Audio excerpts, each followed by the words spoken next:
Years ago, I heard a statement that has led to a radical shift in my worldview. It came from a missionary named Henry Martin. He lived in the 19th century, and he said, "The Spirit of Christ is the spirit of missions. The nearer we get to Him, the more intensely missionary we become." Well, if getting more intensely missionary means getting closer to Jesus, and if getting closer to Jesus requires getting more intensely missionary, then sign me up. But you know, that's easier said than done. You see, if you're like me, your fallen nature is quite self-centered. I mean, we tend to focus on ourselves, don't we? We put our wants, our needs, our preferences ahead of everything else. So being on mission with God requires the realignment of our priorities. It requires sacrifice and focus. It requires fierce conviction that becomes the driving force for being fully on mission with God.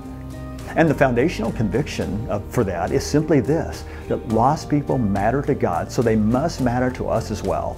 You see, God is a missionary God. John 3:16 and 17 reminds us that missions is the driving conviction of His being.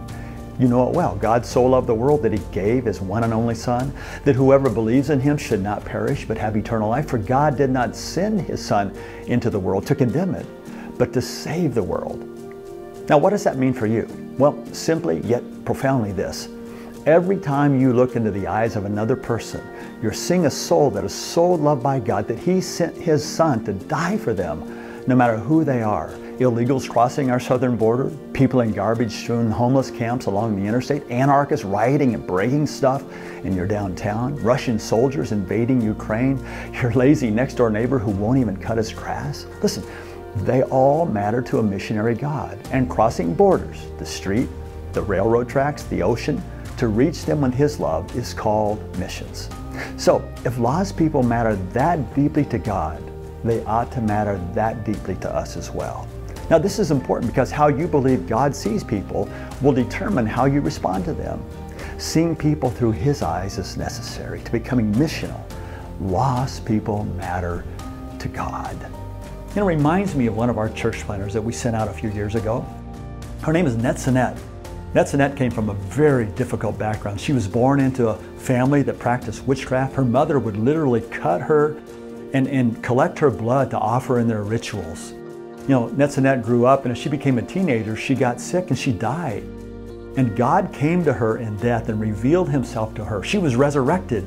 She went to live with a Christian family that discipled her, and she became a church planner. We sent her out, and she told us her story, her testimony.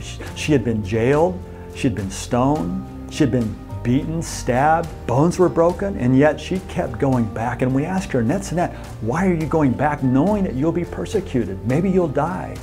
And she said, those people need Jesus. They are as I once was, and someone came and helped me. I have to go back. They matter to God.